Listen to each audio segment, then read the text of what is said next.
você recebe no Brasil por 152 dólares e 40 centavos. O Casio AD 512. Realmente um relógio com muito bom gosto, um fino acabamento, uma grande sugestão para os presentes de fim de ano.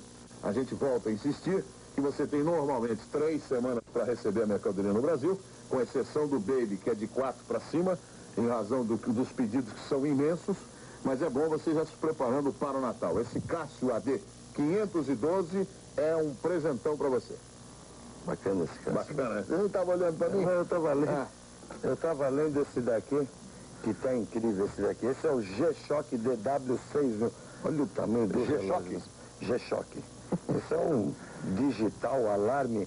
Ele tem um cronômetro... Tipo Robocop, né? Tipo Robocop. Olha o tamanho do negócio. Parece um pneu. Não, pô. Olha isso aí.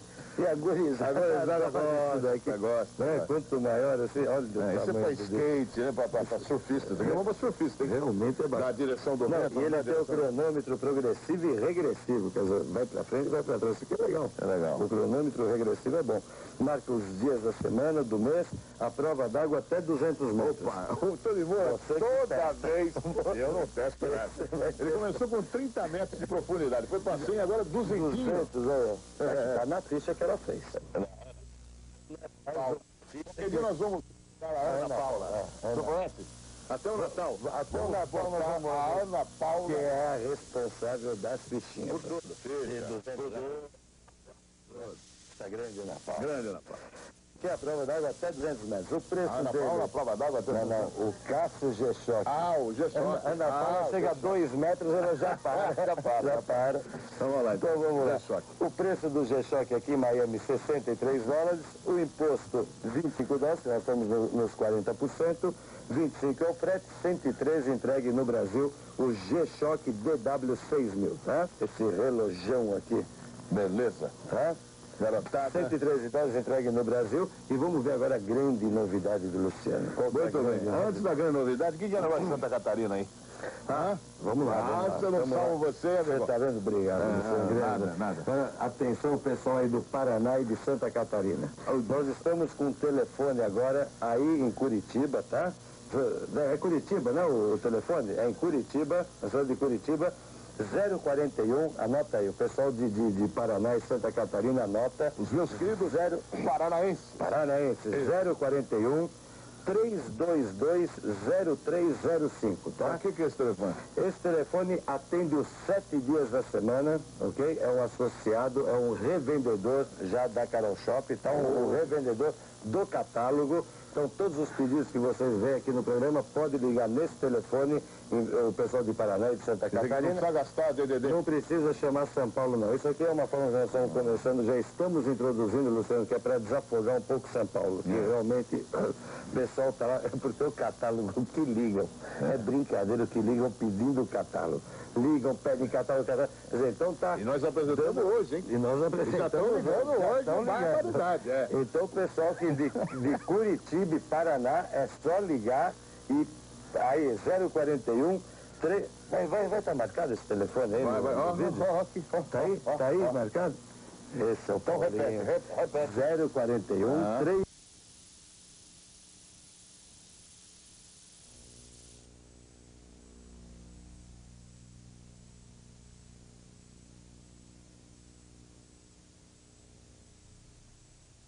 do Ministério Público que não resolveu o problema. Este é o senhor curador das fundações, que traiu a comunidade devolvendo o poder aos Pintos de Souza. Soma-se a isso o grau de alienação do aluno médio da FAP. Ai, super boa. A FAP é bem legal, tem uma puta moçada. Junta-se tudo ao nível de ensino atual. Aqui na FAP nós temos um problema estrutural que é a falta do espírito universitário entre as faculdades. Ou seja, não há uma conexão ou mesmo uma troca de informações entre as faculdades. E a situação do corpo docente, então? Eu acho que a solução em qualquer problema passa pela democracia, que quer dizer a rotatividade do poder, a transparência na utilização de qualquer recurso e a participação da comunidade como um todo nos interesses do futuro. Toda essa bandalheira levou a instituição a uma crise sem precedentes. Essa é uma briga nossa e só com a mobilização dos alunos que a gente vai conseguir mudar a FAP. Não deixe a FAP morrer. Adeus, universidade, trago a minha liberdade que aprendi a conquistar. Meu filho, você é o montoro do diretório acadêmico da FAAP. Os Pintos voltaram. Para quem não sabe, os Pintos é uma família que está há anos no comando da fundação e que o ano passado eles saíram através de uma intervenção judicial. Né? E parece que eles voltaram agora. E como é que está essa volta dos Pintos? O que houve um acordo, tá, firmado entre o curador das fundações que estava processando a família Pinto de Souza, tá, e a própria família, tá. Isso desagradou a toda a comunidade acadêmica, tá. Esse acordo foi homologado por um juiz, tá. E o que acontece?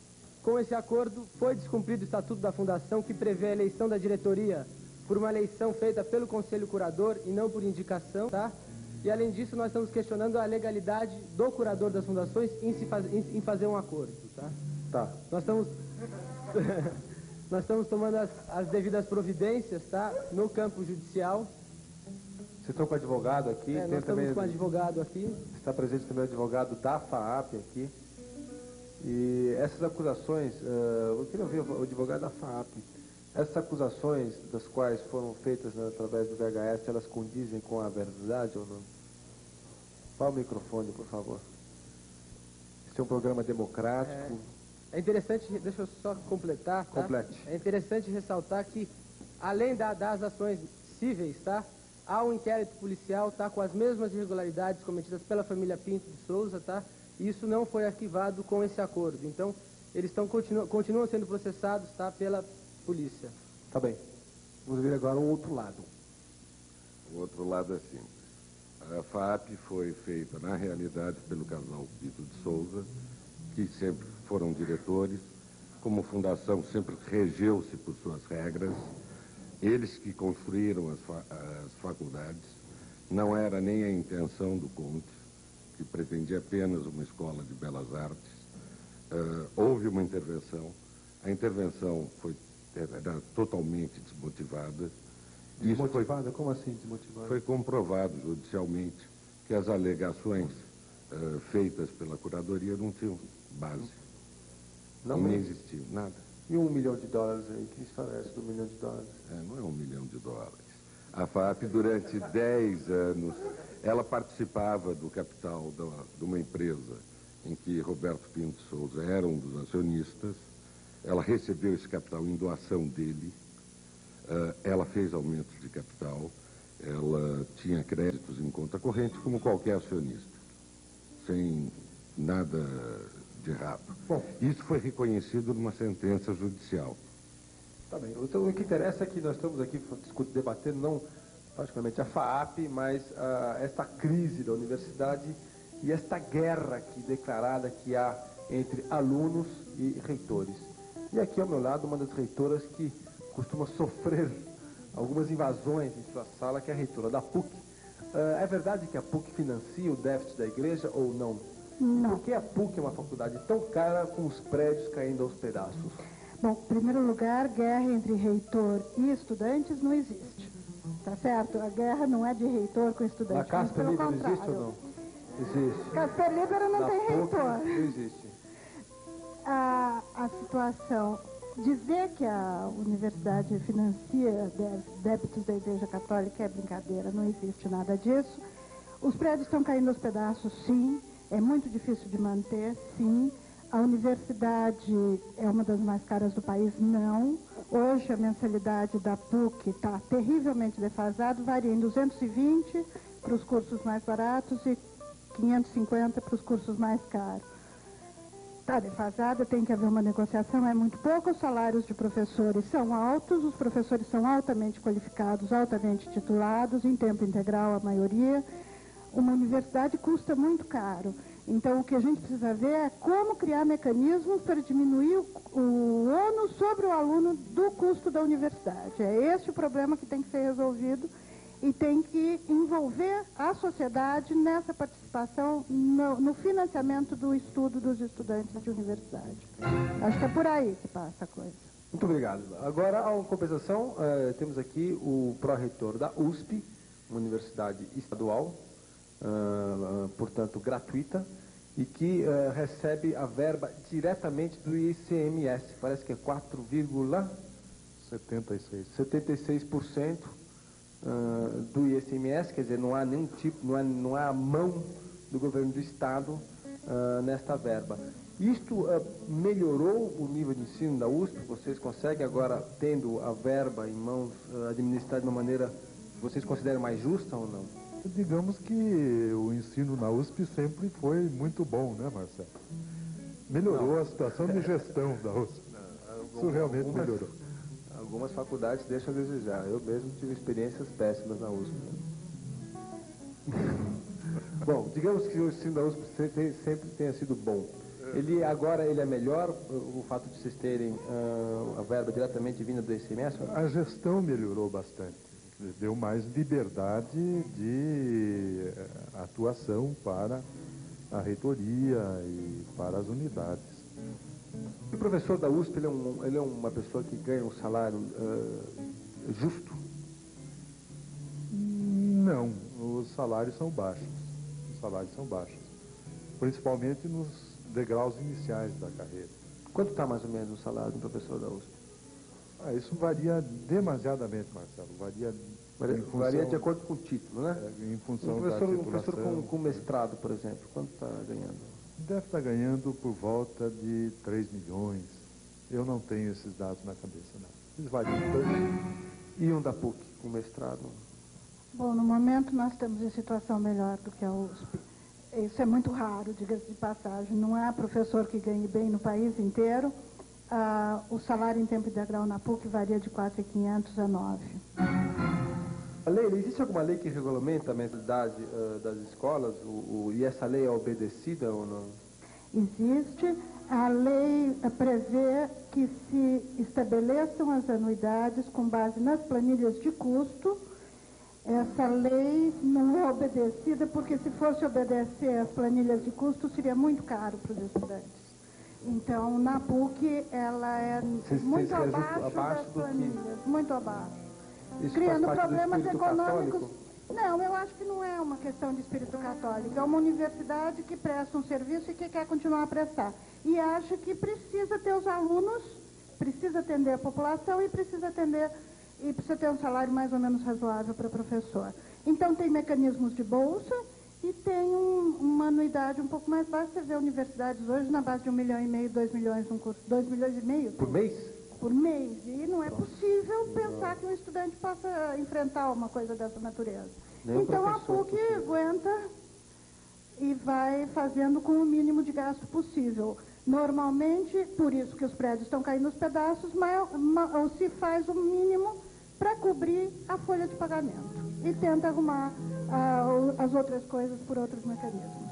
Fale, meu filho. Marcelo, é o seguinte, esse lance de planilha de custos é maior maquiagem, entendeu? Assim, a gente nunca vai ter certeza que o que eles estão apresentando é verdadeiro. Porque eu participei de várias negociações na Casa Livre, eles apresentam uma planilha que eu poderia fazer você, outro, cada um faz uma, a gente enfeita uma, entendeu? Inventa e entrega. E é sempre assim, entendeu? No fim, os alunos estão sempre sendo enganados, estão continuando sempre nessa mesma história e nunca tem grana para nada, entendeu? E a gente está vendo o que está acontecendo por aí. Então é furada essa de folha. Está falando aqui que não apresenta as receitas, só as despesas. Isso é verdade, professora? Eu acho que os alunos têm que fiscalizar, sim. Eles têm esse direito e eles têm que olhar detalhadamente as planilhas. Eu acho que a base mais segura para se acompanhar se a universidade está trabalhando direito é através da folha de pagamento e estudar as outras possibilidades de gasto através do investimento que seja razoável, tomando por base folha de pagamento. Eu acho que é por aí que tem uma segurança maior. E as entradas de estudantes também devem ser claras. A gente também tem dificuldade, nós temos extensão, reitoria e fundação, é difícil, mas eu acho que esses dois dados são muito claros e muito fáceis de acompanhar. Folha de pagamento, por um lado, e entrada de mensalidades, por outro. Professor Celso, você disse que a USP é uma grande universidade, no entanto, 43% dos alunos da USP abandonam a graduação. Enquanto a evasão de Harvard, por exemplo, é claro que é uma comparação muito diferente, mas é de 5%. Por que a evasão na USP é tão alta? A evasão varia muito de curso para curso. Nós não temos praticamente evasão na medicina, na odontologia. A evasão na Politécnica é muito pequena. A evasão praticamente não existe na medicina de Ribeirão Preto, na odontologia de Ribeirão Preto, na odontologia de Bauru.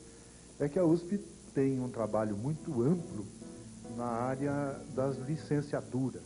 Nós procuramos formar professores para o ensino de primeiro e segundo grau, sobretudo para a atuação na rede pública.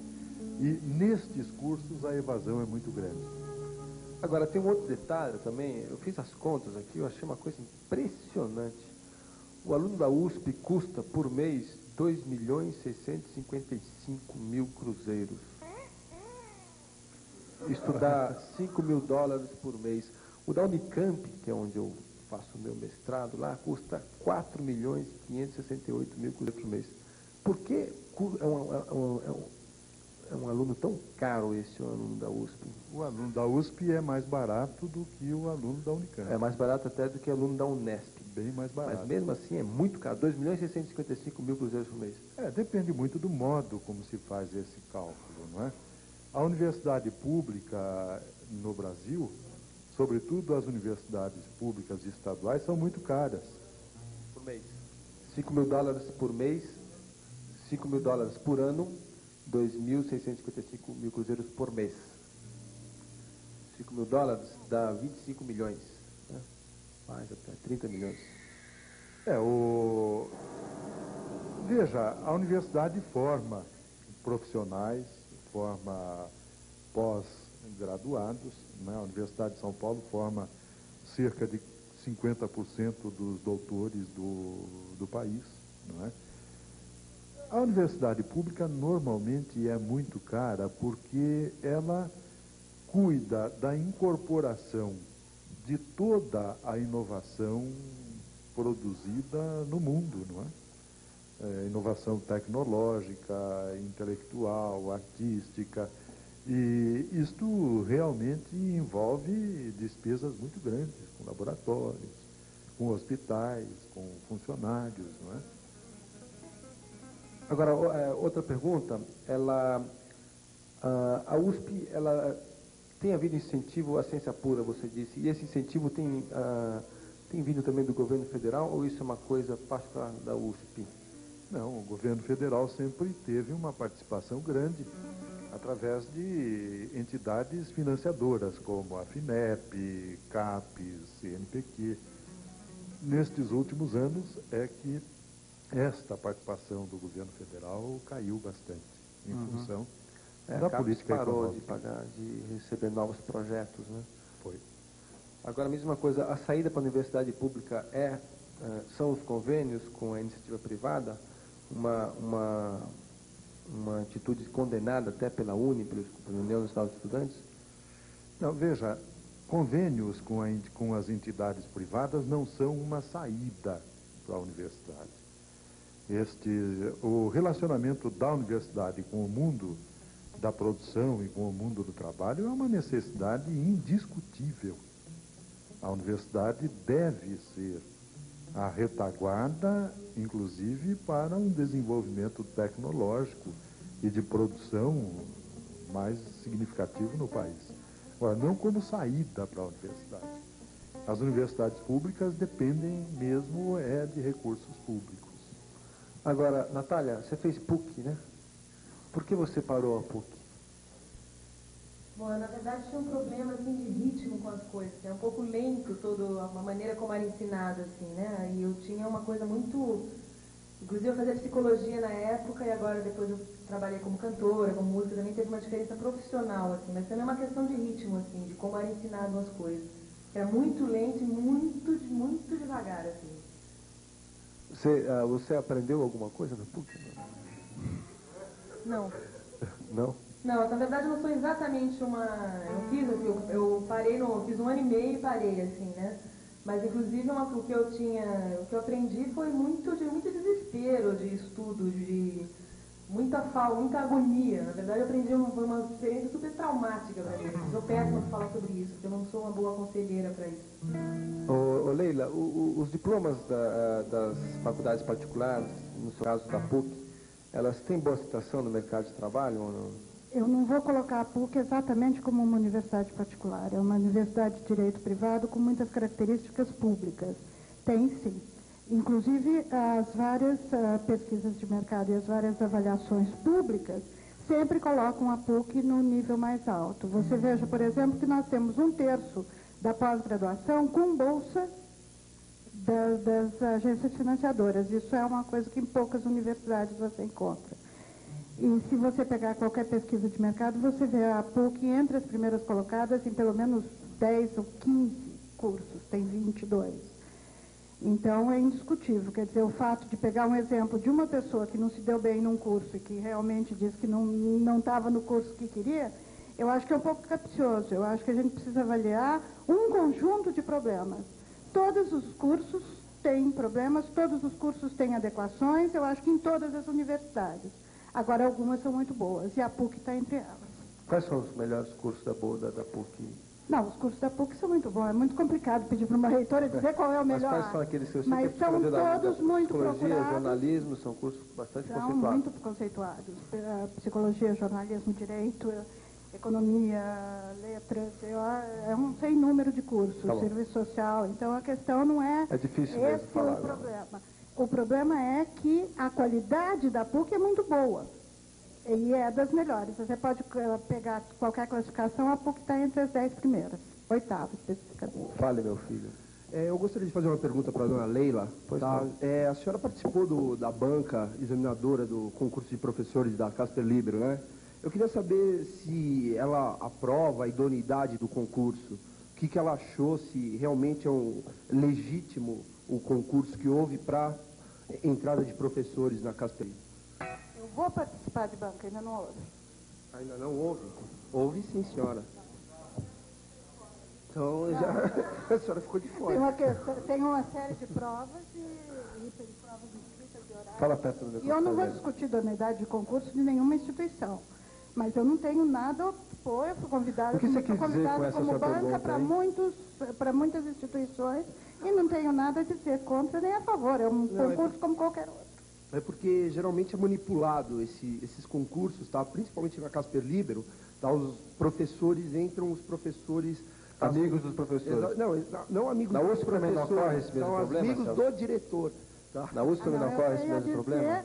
Que eu saiba, não. Deixa eu completar isso. Eu tenho a dizer que eu não sofri nenhum tipo de pressão. Não, eu não sei, Fui porque... chamada para 4 Veja só, bancas houve uma demissão em massa dos professores da Casper Libero, tá? E eles foram demitidos simplesmente por telegrama em casa, tá?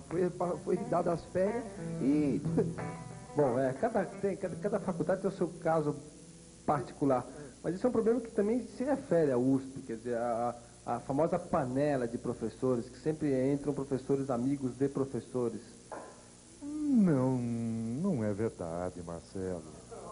Não. Normalmente os concursos na Universidade de São Paulo envolvem disputas entre candidatos. Não é bem assim, não. Bom, mas é uma coincidência que sempre os professores são muito amigos. Bom, a USP é acusada de servir aos interesses a USP é acusada de, ao invés de servir os interesses da população, ela forma os filhos da elite. O que tem sido feito para inverter essa situação? Veja, a USP tem cerca de 7.100 vagas, não é, de vestibular. E o vestibular, até por força da Constituição, é aberto a todos. E no Brasil mais vale o rico com saúde do que o pobre doente.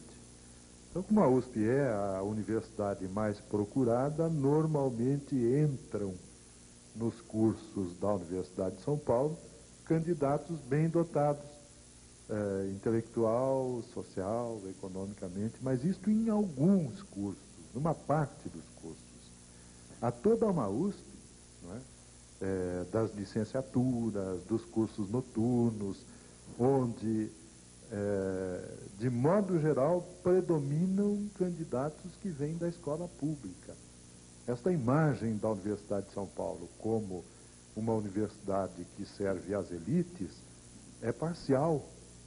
Realmente, na medicina, na politécnica, na economia, na psicologia, entram alunos, bem na FAO, não é? Alunos que têm mais condições de competição do que os jovens em geral. Mas há uma imensidão de jovens na Universidade de São Paulo que não vêm desses setores mais favorecidos da população. E mais ainda, em 1990, no início da gestão do professor Lobo, nós alteramos as normas do nosso vestibular para garantir o preenchimento de todas as vagas. Antes, nós corríamos o risco de não termos preenchidas as vagas destes cursos procurados pelos jovens das escolas públicas, pelos jovens menos competitivos. Tá certo. Com a atual Professor, gestão, nós preenchemos todas as vagas. Nosso tempo já acabou. Só queria citar palavras de José Arthur Janotti. A universidade é ainda uma das formas mais cruciais pela qual o país se expõe ao mundo, encontra sua identidade na medida em que traduz suas experiências particulares na linguagem da civilização e da barbárie. Nós vamos voltar a esse tema, que é muito rico. Agradeço a presença de todos vocês. Desculpe a forma acuada a qual vocês tiveram que responder às acusações e não acusações. E uma boa noite a todos. Felicidade, passei no vestibular, mas a faculdade é particular. Diz aí, plateia. Particular, ela é particular. Particular, ela é particular. Livros tão caros, tanta taxa pra pagar. Meu dinheiro muito raro, alguém teve que emprestar. O meu dinheiro, alguém teve que emprestar. O meu dinheiro, alguém teve que emprestar. Morei de bullying, andei de trem atrasado, do trabalho ia pra aula, sem jantar e bem cansado. Mas lá em casa, à meia-noite, tinha sempre a me esperar um punhado de problemas e criança pra criar. Oi, para criar. Fanzine, apoio cultural, revista super interessante. Boa noite. Veja no Jornal da Cultura. Protestos marcam as comemorações do 7 de setembro em todo o país. Em Brasília, o presidente Collor é vaiado.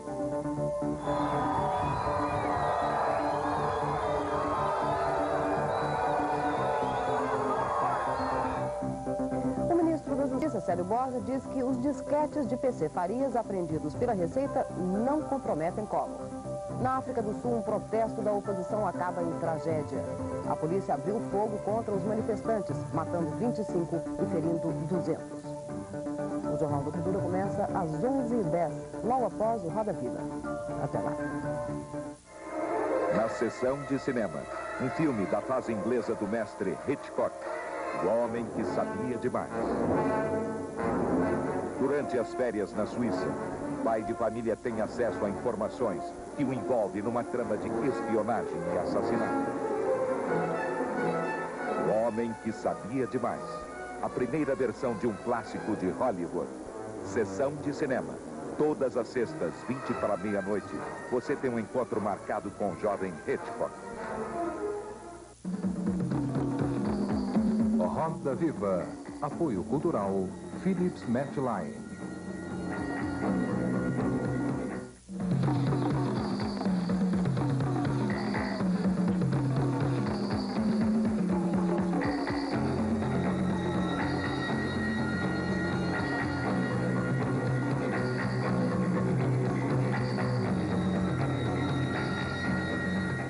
Boa noite. Estamos começando pela TV Cultura de São Paulo mais um programa Roda Viva. Este programa é transmitido em conjunto com a TV Minas Cultural e Educativa, TVE da Bahia, TVE do Ceará, TVE do Piauí, TVE de